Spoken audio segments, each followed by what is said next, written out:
Okay, so welcome to this next video in which we are discussing acyl-biotin exchange chemistry, which is a way of determining which proteins within a cell have palmitoyl groups added onto them.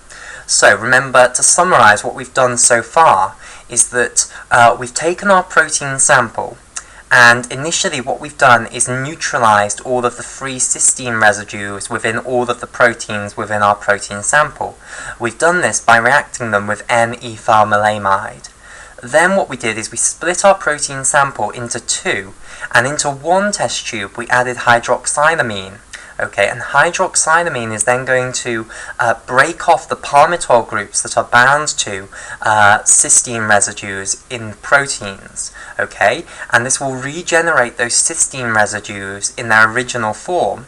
Okay, and now you have free cysteine residues where there were originally palmitoyl groups added onto those cysteine residues.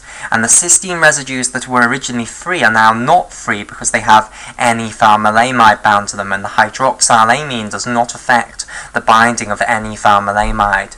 What we're now going to do is bind another reagent onto these free cysteine residues, which again will not displace the N-ethylmelamide, which is bound to cysteine residues. So it will only bind to these free ones, i.e. it will only bind to the ones that originally have palmitoyl groups bound to them.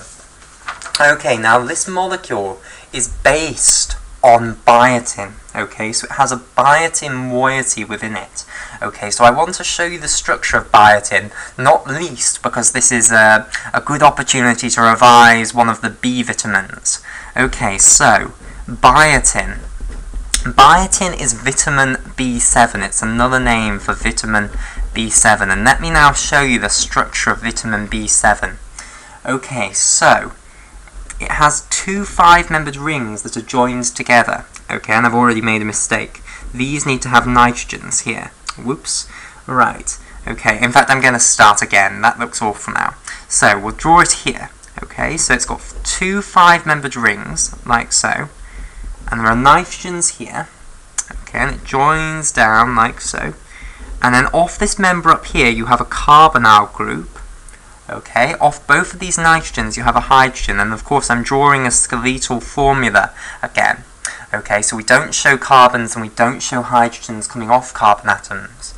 Okay, and then you have another 5-membered ring down here, and this 5-membered ring contains a sulfur atom right at its tip down here. Okay, and then finally, off the side of this carbon here, you then have a valeric acid molecule. And valeric acid is the old name for what would now be called pentanoic acid.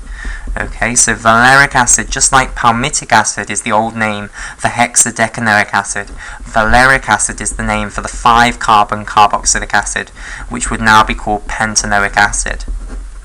Okay, so let's try and do this. Here's the first carbon, second carbon, third carbon, fourth carbon, fifth carbon, so it now needs to have a carboxylic acid group coming off it, which I'll show like this. So oops, here's the carbonyl group, and here's the alcohol group, like so.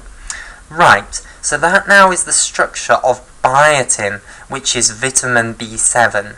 Okay, we are now going to create a molecule that is based on biotin.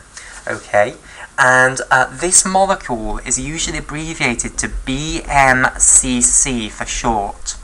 Okay, and what this stands for is 1-biotin amido 4,4' methyl cyclohexane carboxamidobutane.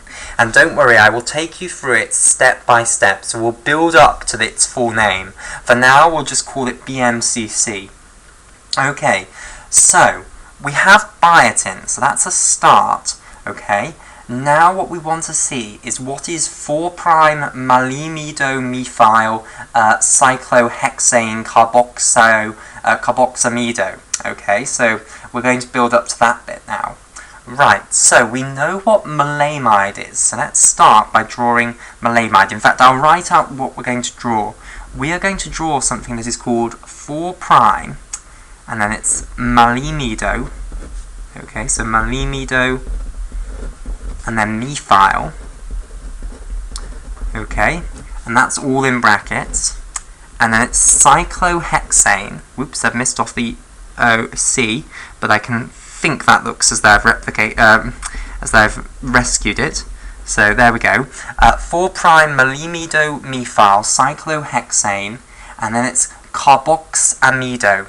Okay, so we want to look at what this group is, and this is not the name for a molecule, this is the name for a group that will be stuck onto the side of a molecule. So we want to see what is the structure of this group, because this is going to be one of the main groups that is within our final BMCC molecule. Okay, so we'll start off with the malimido-methyl. Okay, so we know what the structure of malamide is. Okay, and by the way, this is how this molecule is going to attach to cysteine residues. We've already seen that malamide groups, any ethyl malamide, will bind to cysteine residues, and we're going to use basically the same chemistry here. Okay, so here's the nitrogen right at the top here, and here's another carbonyl group coming down there. Okay, and that's malimido-methyl. So what you're going to have is a methyl group here. Okay, and I'm just going to put that there because it won't. I should have put a sort of bend in it so that I could show it as a corner, but I didn't, so I'll have to show it like that. Okay, and then it's going to be attached to a cyclohexane molecule. Okay, so here is a cyclohexane molecule. So cyclohexane is just a 6-membered carbon ring where all of the bonds between the carbons in that ring are single bonds. So we have 6 carbons here, they're all single bonds, and in pure cyclohexane that would mean that every single carbon off here had 2 hydrogens coming off it. Now in reality, if we look at this carbon here, it's obviously not going to have 2 hydrogens coming off it, because one of the bonds is to this carbon here, so it will only have 1 hydrogen coming off it. Okay, now, the 4' refers to the fact that this malimido-methyl group, which is this bit here, in fact I might highlight this up to make it more clear. So the malimido-methyl portion refers to this group here, malamide with that methylene group between itself and the cyclohexane.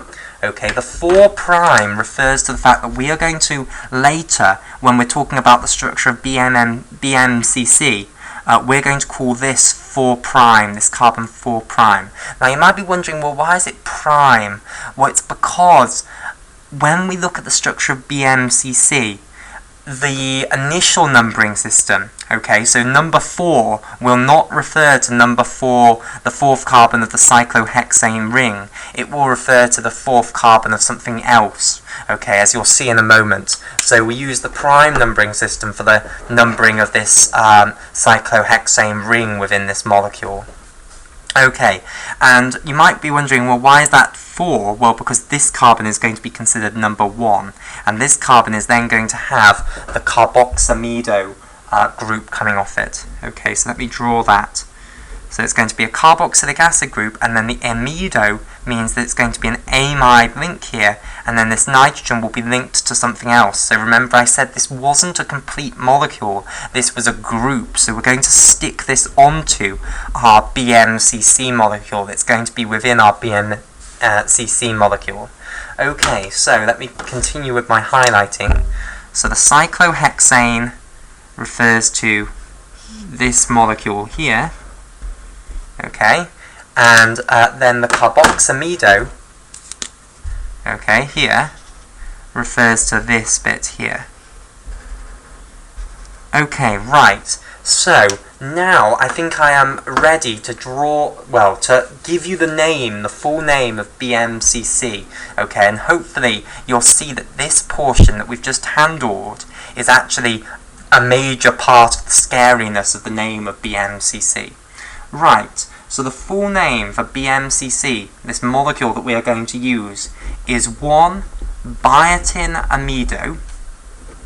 Okay, so 1-biotin amido, and then we're going to need 4, and you see these numbers here are not primed, so they're going to refer to the numbering system of what we will see as a butane molecule rather than the cyclohexane molecule, and that's why the priming of this numbering system was necessary. 4, and then we're going to have this group now, so it will be 4', and then we'll just insert in this massive great name here, So malimido methyl, okay, and then cyclohexane carboxamido. Okay, and I'm not going to try and squeeze it in there, so it will be cyclohexane. Ooh, and I've just realised that, good gracious, that's why that looks so bad. That's not cyclo. Sorry about that. Cyclohexane carboxamido. Okay, so let me bring this up and hide my hideous mistake with the naming of cyclohexane. Okay, cyclohexane carboxamido. Okay, and now it's going to be joined on to something. So this is all one big group here, 4' malimido methyl cyclohexane carboxamido, and now it's going to be joined on to butane. Okay, right. So basically, what you have is a massive great group here that we've already discussed. This massive thing is on the 4th carbon of butane, and then off the 1st carbon of butane we also have a biotin amido group. Now, I've not told you what a biotin amido group yet is, but it's a biotin molecule where you take this alcohol off and put an amide group there instead. So we'll put an amide off here instead, and then this nitrogen will be linked to the 1st carbon of the butane molecule. So hopefully we're now in a position to draw this molecule. So off the 1st carbon of butane we're going to stick this group, this biotin amido group, and off the 4th carbon of butane we're going to stick this entire group here, this 4' malimido methyl cyclohexane carboxamido group. Okay, so do I think I can squash it in here? I'm going to have to draw it smaller than I did before. So, firstly, let's start off by drawing the biotin amido group, since that's the first bit in the name. Okay, right, so let's squash in the biotin amido group down here. So everything's going to have to be smaller so that we can fit it in. Okay, so we'll start off with this 5-membered ring here, and I've forgotten that nitrogen again.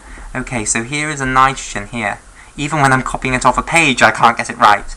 Right, okay, so here is our 5-membered ring here, okay, and then we're going to have another 5-membered ring linked to that, okay, and the sulfur atom will be down here, and off these 2 nitrogens you'll then have hydrogens, okay, and then we know that off here we've got this valeric acid, so 1, 2, 3, 4, 5, and then we'll put the carbonyl group down here now, and then we'll have our amido group here. Okay, so that's our 1 biotin amido group here. So let me highlight that in blue. So 1 biotin amido is all of this portion here, up to that nitrogen there. And now it's going to be attached onto the 1st carbon of butane. So butane is a 4-membered carbon hydrocarbon. Okay, so 1, 2, 3, 4. So there's the butane already finished, okay? And now it's going to be linked to this nitrogen atom of the 4' malimido methyl cyclohexane carboxamido group. Okay, so we'll then have the nitrogen atom here, like so, and then the carbon atom up here, which will then have the carbonyl group coming off it, like so.